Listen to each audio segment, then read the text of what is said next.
So we've been talking about a lot of ways of remaining consistent in the midst of life. When life happens, it can be a significant bump in the day. It could be a significant bump in our life. And sometimes those obstacles will derail us and keep us from doing what we need to do. And so in this episode today, we're talking about how do you keep moving? How do you keep moving forward, navigating difficult times without losing momentum? How do we go about doing that? That's what we're talking about today. Hey, this is Dr. Dwain Woode. Welcome back to my 100-day walk to consistency. And today we're dealing with, today we're on day number 63, believe it or not. I'm glad that you're here. Remember, each day that you show up, each time that you're here, you are putting another piece in the puzzle of consistency, of self-confidence, and of success. Hey, let's go ahead. I'll see you on the walk. So recently we talked about the fact that life happens. And this morning I was dropping my son to school. And one of the conversations we had was that very idea. We were talking about how do we remain positive? How do we continue in a spirit of gratitude? How do we continue moving through, those days when you wake up and it's one of those days. It's not, things just don't seem right. And so we had that conversation this morning, and it is that life happens. Even as we were talking about how do we put our plans together, those SMART goals, one of the points that I made, if you remember, is that we have to build into our plan that life is going to happen, that things may not go as smoothly, things may not go like we expected them to go, but we still have to move forward. And the question is, how do we go about doing that? And that's what the focus of this episode is today. How do we keep moving when we have hard times? Okay. And so the first is that concept that I just explained, is that life will happen. And I wish I could say that if you did everything right, if you did everything you're supposed to do, if you were in the right places at the right time, and you ate the right thing, and you exercised, and you got good sleep, that everything would go perfectly. And the actual answer to that is, or the actual fact is, that that's not the case. There are so many uncertainties in life, but one of the main ideas that I do want you to understand is that even though life happens, that doesn't mean that what's happening is either forever or that it is something that you should allow to derail you. Okay? So often we get into situations and we feel like we've got to deal with it. We've got to get rid of those emotions because they're uncomfortable. As I talk with my community, one of the tools that we've been using is what's called the COPE model, COPE. Clarify, observe, pause, and execute. And the COPE model is a way of dealing with triggers, dealing with life circumstances, and understanding that those things that are happening, one of the points is to understand that those things are not permanent. So you feel uncomfortable, it feels embarrassing, it feels emotionally painful. Whatever the feeling is that is currently going on, it is not permanent. And you don't have to stop the feeling right now because you think it's permanent. So often we think things are going to last, and so we jump to try to fix them. But in the COPE model, there is this concept of pause, right? COPE. The P is a pause. But to be honest, in each of those parts of the COPE model, there is a pause. So if I'm clarifying, so something happens, and let's say that I am going to, or I do, I'm not saying I'm going to, buffering, when I buffer, food is one of my buffers. It's the thing I use most often to deal with stresses. When something's going on, I'll get over there. I grab some chocolate or donuts or whatever it is, but you get the idea. And so the goal of the COPE model is to say, okay, I don't want to buffer. I don't want to do the things like I've been doing. And so how do I get to the end result, which is not to do the buffering? Well, first I've got to clarify. And clarify means that I am understanding, I'm looking, and I'm in my head telling myself, okay, it's not that I'm hungry. It is not that I'm hungry because I just ate lunch, I just ate whatever, or even if I didn't just eat, it's not a food issue.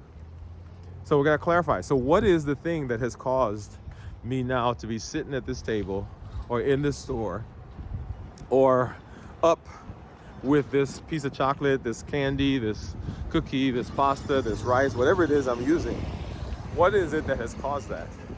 And so once I clarify that it's not hunger and there's something that is causing it, then I begin observing myself. So where in my body do I feel that? What's the space? Do I feel it in my head? Is my head hot? Are my shoulders shrug? Or my heart racing? My stomach is churning? And then I name it, right? Is it anxiety? Is it frustration? Is it depression? Is it? And you can go through those emotions. But what is it? So I've named it, and the whole concept of naming is another big one, because once you name it, right, you take some subjectivity from it, right? So you can deal with it a little better because there are ways of dealing with certain emotions, but that's another conversation. So I name it, right? So clarify, observe, I name it, and now I'm going to pause, right? And the pause allows my thinking brain, the prefrontal cortex, to take over and to prevent me from automatically going into that buffering behavior.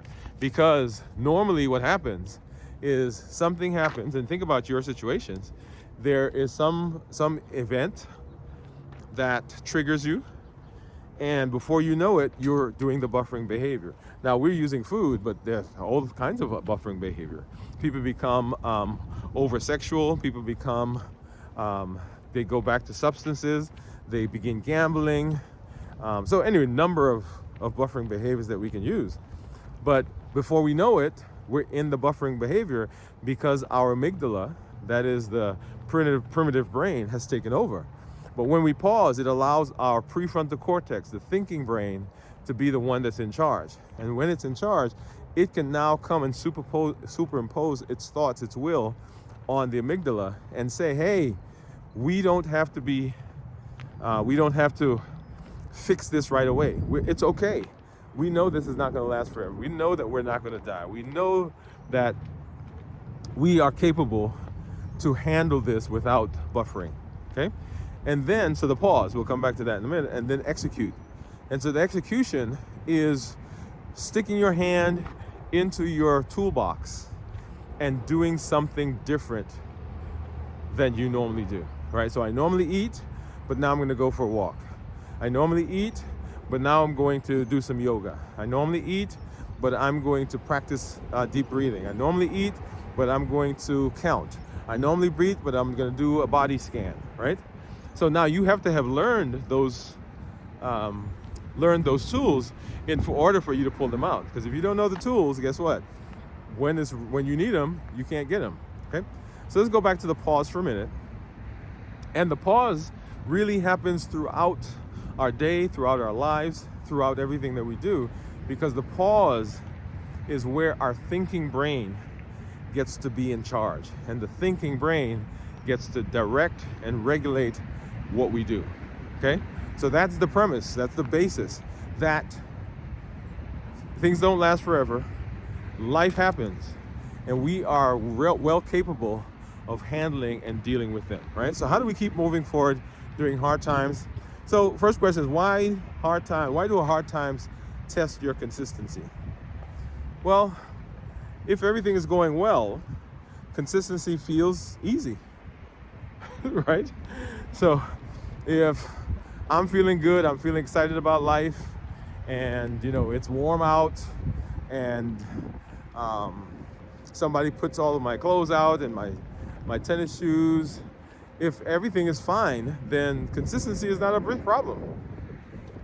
But it's when things aren't going well, that consistency becomes an issue. And that's why it is during hard times that we really are tested to see, okay, what is our consistency, and how much have we been practicing, because you have to practice, and is it working for us? Okay, so it's during the hard times that becomes evident. The real test, as I've often said, is where the rubber meets the road, right? On your day-to-day life, in your day-to-day life. Because as you're listening to this video right now, right, things might be great because you're listening to the video and you've decided, hey, I'm going to do this right now. But you hang up or you put down the phone, stop watching on the computer, you finish exercising, and as soon as you do that, life throws a curveball, okay? And it is then that you get to put in practice the principles and the things that we've talked about, okay? So that's why consistency is tested during difficult times. The other thing is, this is when most people quit. Yeah, this is when most people quit. There's so much that I could say here, but my main point is to say that often we give up just when our breakthroughs come in. Just at the moment when the breakthrough is there. You've been exercising and you've been exercising and you've been exercising and you don't see the scale move, and so you quit, not realizing that day, right, your weight would have been going down, or my blood sugar would have been better, because you've been fasting, right? You fasted for 10 hours, 12 hours, 16 hours. You're looking at the blood sugar. Blood sugar is not changing that much. And at 24 hours, right before 24 hours, you give up, not realizing that, man, had I stayed there, then my blood sugar would have been better, okay? So this is when people quit, when life throws a curveball, and when life hits us in that space. And so consistency is hard, or tough times test consistency, because it's one of the times when people throw in the towel. The reason that happens often is because we've not built a structure to help us move through that, right? Remember, we fail not because we don't have vision, not because we don't have a desire, not because we don't have motivation. We fail because we don't have a plan. We don't have structure, right? Rhythm, alignment, and structure. You've heard that phrase before, okay? So key insight here is your ability to keep going, keep moving forward during challenges determines how far you can go. Wow. Let me say it again.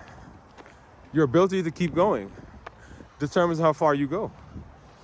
Because the moment we stop moving forward. And a day goes by, a week goes by, a month goes by, a year goes by, 2 years go by, we look back 5 years and we're still where we were before because we stopped. But your ability to keep going determines how far you're going to go, okay? So consistency. That's why it's challenging for a lot of people, being consistent during hard times. And so how do we go about dealing with consistency? So we're going to talk about some steps. As this car goes by, we're going to talk about some steps to keep moving forward during difficult times. The steps to keep moving forward during difficult times. Okay, there we go. But before that, let's talk about what to do when you feel like giving up. What to do when you feel like giving up, right? Number one, and we're gonna take some components of the pause. Take some components from the pause, from the COPE model, right? So number one is a pause. Pause. If you're exhausted, take a break, but don't abandon your goal of consistency. This requires that you've had some training, some practice in the COPE model, because the COPE model explains to you each of the steps is a way of helping you stay in the ring. Right? Have you ever seen boxers? And one of the things that happens is, we've been watching some of this recently as it came across my feed.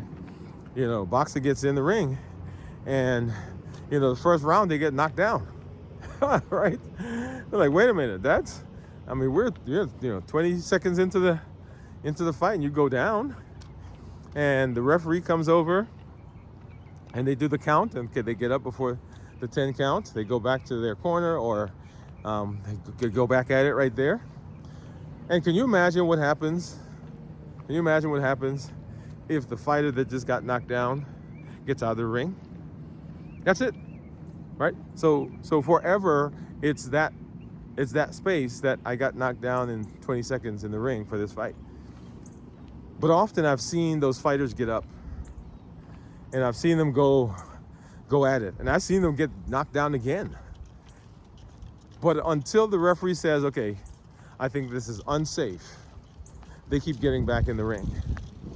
And I can't tell you the number of times that I've seen that fighter that got knocked down in 20 seconds into the first round. I've seen that fighter come back and win the fight. Okay? So pause. Take a moment, allow your thinking brain to bring a logical, reasonable thought. Allow it to even direct what happens as you're considering. So pause, right? Reconnect with your why. That's why when we talk about the why, we said that why has to be strong enough. It has to be powerful enough to move us through these times when life is going to throw something at us.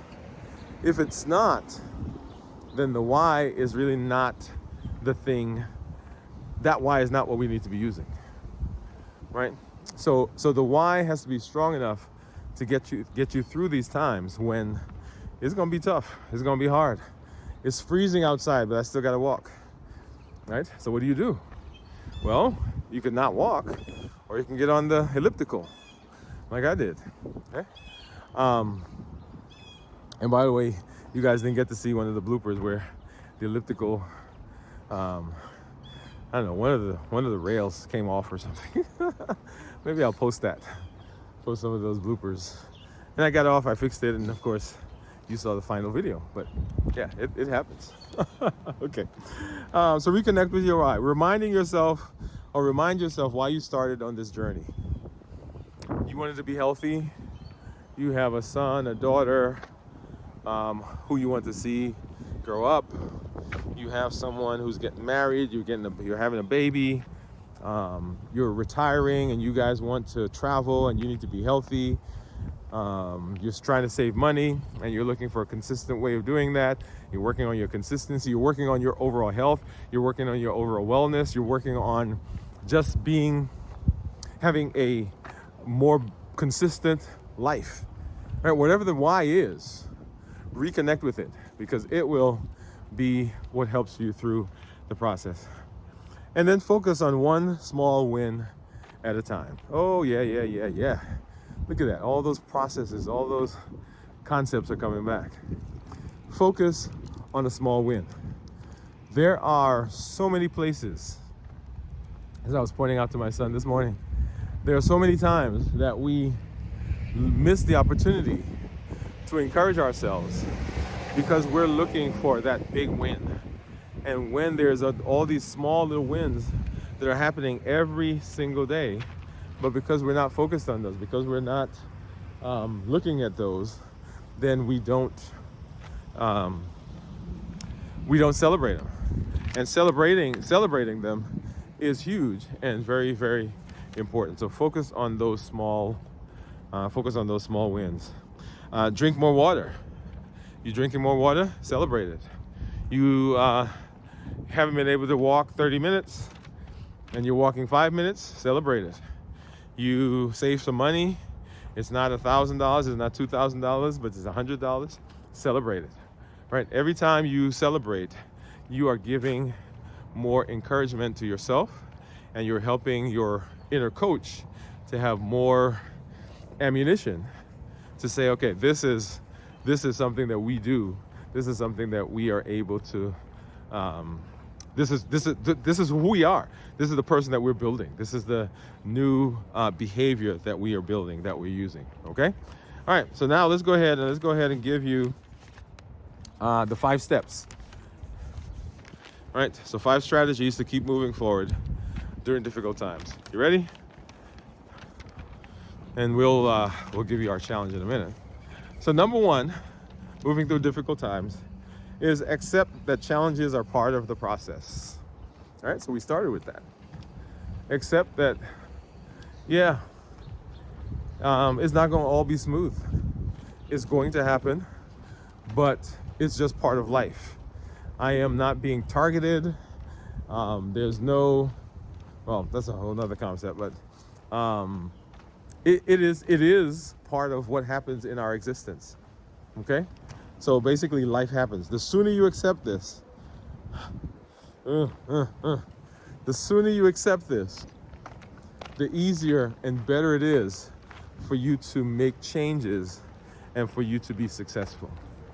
If you are always bucking, if you're always pulling, if you're always fighting this idea that life happens, it's going to be hard, it's going to be difficult, it's going to take much, much longer for you to get to the success that you want to be, what you want to have. So instead of thinking, why is this not happening to me, right? You want to think, how can I grow through this episode? There is a book that was recommended to me years ago, and it's called The Question Behind the Question. So don't ask why, but ask how can I move through this? How can I be successful? Okay? Because why, we a lot of times we don't get the answer to why. Why me? Why did I have a heart attack? Why did I lose my job? Why did I get diabetes? Why did I get laid off? I don't know. And you may never know. You may never get that answer. But how do I move from here? How do I improve? How do I get better? How do I learn from this? All of those are questions that you can answer. So the question behind the question. And then scale down, but don't stop. So if you can't go hardcore like you said you were going to go, if you can't do 30 minutes like we've been talking about, then do shorter. If you can't drink a gallon of water based on your weight, then drink a glass, drink 2 glasses. That's better than none, but don't stop. Because when you stop, you lose momentum. When you stop, you lose motivation. When you stop, you lose skills, right? So there's so many things that happen when we stop. But if we can keep moving, I remember, so when I was in college, we had this car. And the car was, it was an interesting car. And if we were pushing the car, right? And we did a couple of times. When we were pushing the car and it was a stick, we would try to jump the car, right? You know it, if you guys know how to do that. And so we would push the car, and if we got it rolling just so, right? We got it rolling at a good speed, then we would, pop the clutch and the car would start. Well, if we're pushing, and we're just getting right there to that almost the speed, and we stop for whatever reason, starting the push again was actually a little bit more difficult because we used up a lot of energy getting it started the first time. And so now that we've stopped, then it takes that much more to get it rolling again. And so same thing here, I'm gonna move across the street because they've got a lawnmower right there. So when you stop, if we're gonna start again, there is a bigger inertia. We got to overcome a larger inertia in order to be doing what we want to do. Okay. Momentum is easier to maintain than it is to restart. Easier to maintain than it is to restart. I'm gonna walk by these guys, so you'll hear the blower and the lawnmower. And once I get past them, we'll start talking again. Okay, so 1, accept the challenges happen. 2, scale down but don't stop. 3, lean on your support system. Oh, wow, wow, wow, wow. Support, support, support. If you want to go somewhere, go by yourself.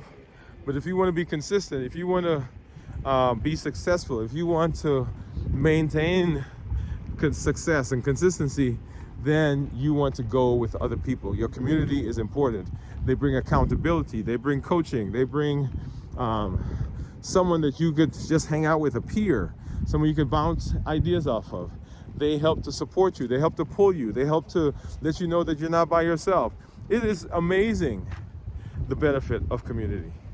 And often we negate or we miss that opportunity because we don't rely on our community, because we are afraid, ashamed to say that we don't have it all together. And so we don't allow community to help us. So difficult times are not meant to be handled by yourself. Okay? So identify people around you. When we talked about having that network of people around, identify those people and allow them the pleasure and the benefit of helping you. Do you know when you help somebody that you actually grow? And often we have issues that other people can help with, but we don't give them the opportunity to grow because we don't tell them. So not only are we harming ourselves, but we're taking that opportunity away from those people that that need, right, to be able to grow and need to be able to help other people. Okay? All right. Let's see. Oh, car. So those are very important things in the process. The next one is focus on what you can control.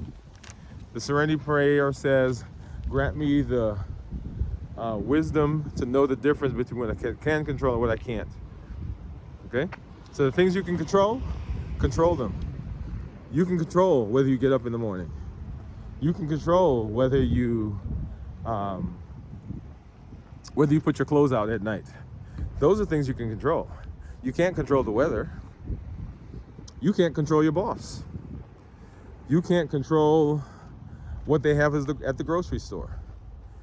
So don't try to control those things. Try to control the things that you have the power and the ability to control. Okay? When life feels out of control, focus on those things that are within your grasp, within your control. You can't control stress, but you can control how you respond to it, which means that you've got to learn some skills, some tools on managing stress. You can't control a tough situation, but you can control your attitude in that situation. Once again, means you have to learn how to manage those stressors, right? Limitless Living says that we're not allowing anything inside or outside of us to prevent us from doing what we need to do to be successful. I'm presenting my best life, my best self, and my best plans. That's what it is, limitless living. And you have the capability, you have the power. And then give yourself grace and keep moving. Give yourself grace and keep moving. We talked about self-care. Part of self-care is being gracious to ourselves, is being kind to ourselves, is allowing ourselves to make mistakes, allowing ourselves to not reach the goal and still saying, I'm okay. I'm still sufficient. I'm adequate for where I am. Okay? We're giving ourselves grace. Grace. Hard times aren't a sign of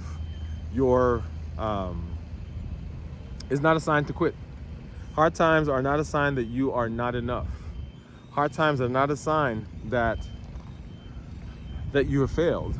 Hard times happen. And giving yourself the ability to say that even in this, I am adequate, I am appropriate, is amazing. Okay? All right, so as I always say, we can't do anything, we can't go anywhere without talking about our challenge. All right, so you ready? Are you ready? Ready? Here we go. So get your journal out. And so here's your challenge for today. So we're talking about what is our tough time action plan? What is our tough time action plan? So number one, write down one current challenge you're facing. Okay? One challenge that you're facing at this moment, at this time in your life. Write that down. Identify one small action you can take even if it's the small ones, with something that you can control within that, right? So if it's saving money, and you're having a challenge with that, one of the things that you can control is you can control the types of things that you purchase. You can control your food. You can control when you go shopping. Okay, so that's an interesting one. If you're having tough time drinking all the water, you can control getting a bottle of water and taking it with you. That's something you can control. So find something within that challenge that you can control. And then write a letter to your future self. All right, write a letter to your future self. Remind yourself why you're doing this, so that when tough times happen, you can go and you can look at that letter. Okay? One of the things that I've done, and my wife has actually helped me with this, she said, what would your future self say to you? So I just talked about writing a letter to my future self, but if my future self could come back in time, what would my future self tell me? Right? What advice would I give to myself? That's another way of looking at it. Okay? And then I want you to evaluate, write how you feel, how did the exercise go, and come back, because we're on a trek, y'all. This is amazing, right? So we are 63 days into our walk, and we're coming back tomorrow with more tools, more concepts. Those keystone principles that we're talking about are amazing because they help set us up for success. Remember to do the challenges. Don't just let them be on the video or in your journal. Make sure you are taking action on them, because action is what infuses these concepts and these principles with life. So glad that you're here. Thank you for joining me, and I'll see you tomorrow for day number 64. I'll see you on the way.